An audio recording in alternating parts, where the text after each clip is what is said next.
ಎಲ್ಲರಿಗೂ ನಮಸ್ಕಾರ. ಮಿತಾಸ್ ಕಿಚನ್ಗೆ ಸ್ವಾಗತ. ಸ್ನೇಹಿತರೆ, ಇವತ್ತು ನಾವು ಮಶ್ರೂಮಿಂದ ಒಂದು ಅದ್ಭುತವಾದ ರೆಸಿಪಿಯನ್ನು ಮಾಡುವ. ಹಾಗಾದರೆ ಬನ್ನಿ, ಮಿತಾಸ್ ಕಿಚನ್ಗೆ ಹೋಗುವ, ರೆಸಿಪಿ ನೋಡಿಕೊಂಡು ಬರುವ. ಇಲ್ಲಿ ಮಶ್ರೂಮನ್ನು ತಗೊಂಡಿದ್ದೇನೆ. ಫಸ್ಟಿಗೆ ನಾವು ಇದನ್ನು ಕ್ಲೀನ್ ಮಾಡಿಕೊಳ್ಳುವ. ಅಂದರೆ ಮೇಲಿನ ಸಿಪ್ಪೆಯನ್ನು ನಾವಿದು ತೆಗಿಬೇಕು. ಕೈಯಲ್ಲಿ ನೋಡಿ ಹೀಗೆ ಮಾಡಿದರೆ ಬರ್ತದೆ. ನೋಡಿ ಹೀಗೆ ತೆಳ್ಳಗಿದ್ರೆ ಮೇಲಿನ ಸಿಪ್ಪೆಯನ್ನು ಫಸ್ಟಿಗೆ ತಗೊಂಡ್ರೆ ಆಯಿತು.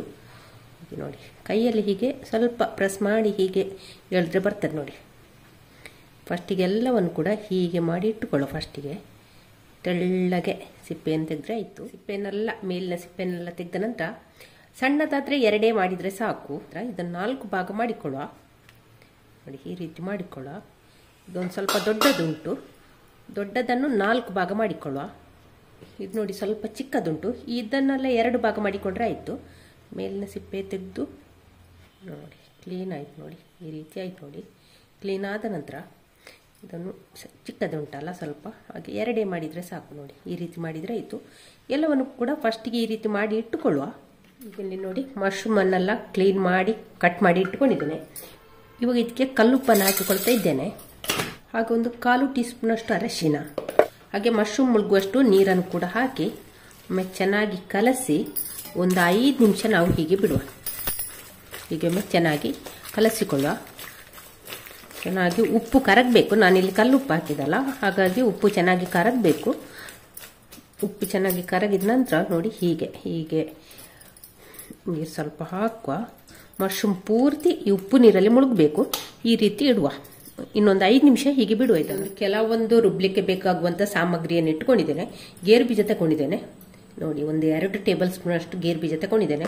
ಹಾಗೆ ಒಂದು 6 ಎಸಳು ಬೆಳ್ಳುಳ್ಳಿ, ಹಾಗೆ ಶುಂಠಿ, ಒಂದು ಚಿಕ್ಕ ತುಂಡು ಶುಂಠಿ, ಹಾಗೆ ಹುಣಸೆ ಹುಳಿ, ಟೊಮೆಟೊ ತಗೊಂಡಿದ್ದೇನೆ, 2 ಕಾಯಿ ಮೆಣಸು, ಕೊತ್ತಂಬರಿ ಸೊಪ್ಪು, ಒಂದು ಅರ್ಧ ಟೀ ಸ್ಪೂನ್ಗಿಂತ ಸ್ವಲ್ಪ ಕಡಿಮೆ ಸೋಂಪು, ಚಕ್ಕೆ ತಗೊಂಡಿದ್ದೇನೆ, ಹಾಗೆ 4 ಲವಂಗ. ಇವಾಗ ಇದನ್ನೆಲ್ಲ ನಾವೀಗ ಮಿಕ್ಸರ್ ಜಾರಿಗೆ ಹಾಕಿ ನಯವಾಗಿ ರುಬ್ಬಿಕೊಂಡು ಬರಬೇಕು. ಎಲ್ಲವನ್ನು ಕೂಡ ಇದಕ್ಕೆ ಹಾಕ್ತಾ ಇದ್ದೇನೆ ನಾನೀಗ.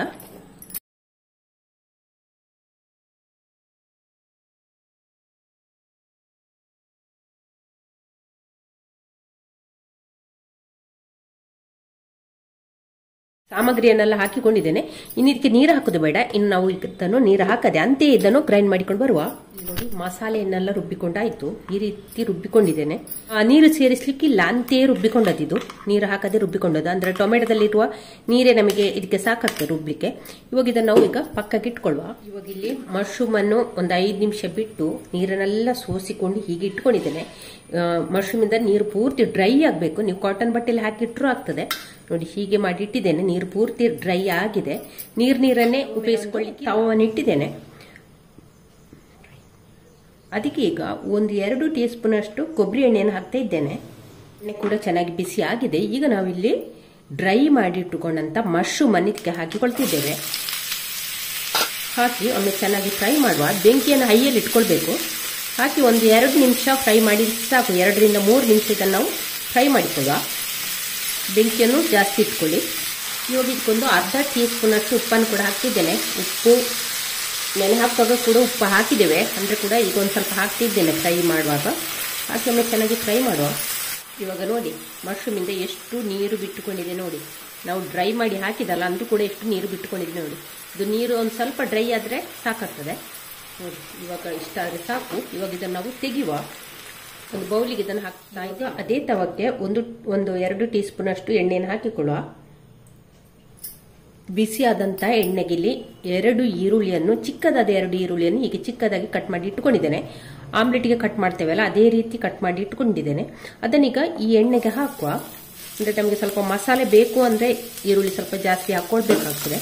ಈರುಳ್ಳಿಯನ್ನು ಇನ್ನೊಂದು ಸ್ವಲ್ಪ ಹೊತ್ತು ಫ್ರೈ ಮಾಡುವ. ಇದರಲ್ಲಿ 1/4 ಟೀ ಸ್ಪೂನ್ ಅಷ್ಟು ಉಪ್ಪನ್ನು ಕೂಡ ಹಾಕಿದೆ. ಉಪ್ಪು ಹಾಕಿದ್ರೆ ಬೇಗ ಈರುಳ್ಳಿ ಫ್ರೈ ಆಗ್ತದೆ. ಈರುಳ್ಳಿ ಕೆಂಪಗಾಗ್ತಾ ಬಂತು. ಆ ಹೊತ್ತಿಗೆ ನಾನಿಲ್ಲಿ 2 ಟೀ ಸ್ಪೂನ್ ಅಷ್ಟು ರೆಡ್ ಚಿಲ್ಲಿ ಪೌಡರ್ ಅನ್ನು ಹಾಕ್ತಾ ಇದ್ದೇನೆ. 1 ಟೀ ಸ್ಪೂನ್ ಅಷ್ಟು ಧನಿಯಾ ಪೌಡರ್,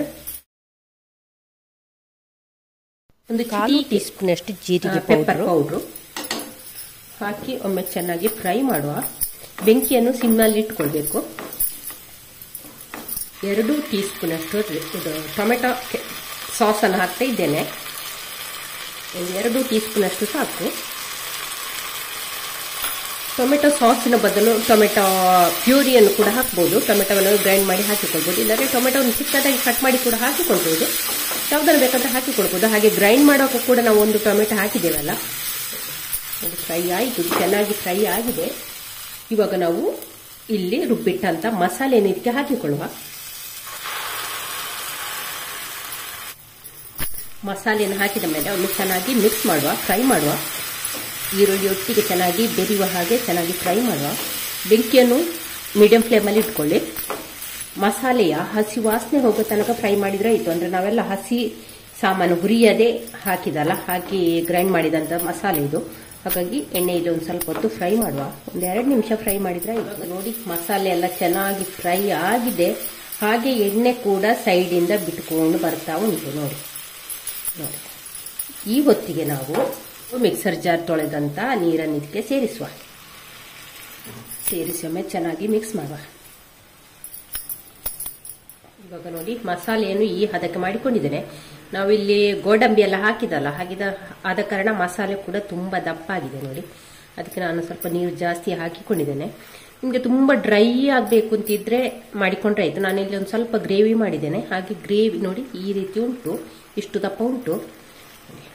ಇವಾಗ ಒಂದು ಕುದಿ ಬರುವಾಗ ನಾವಿಲ್ಲಿ ಹುರಿದಿಟ್ಟಂತ ಮಶ್ರೂಮ್ ಅನ್ನು ಇದಕ್ಕೆ ಸೇರಿಸಿಕೊಳ್ಳುವ. ಸೇರಿಸೊಮ್ಮೆ ಚೆನ್ನಾಗಿ ಮಿಕ್ಸ್ ಮಾಡುವ. ಹಾಗೆ ಇದರ ಟೇಸ್ಟ್ ನೋಡಿಕೊಳ್ಳಿ, ಉಪ್ಪೆಲ್ಲ ಕರೆಕ್ಟ್ ಉಂಟಾ ನೋಡಿಕೊಳ್ಳಿ. ನೋಡಿ, ಚೆನ್ನಾಗಿ ಬಂದಿದೆ.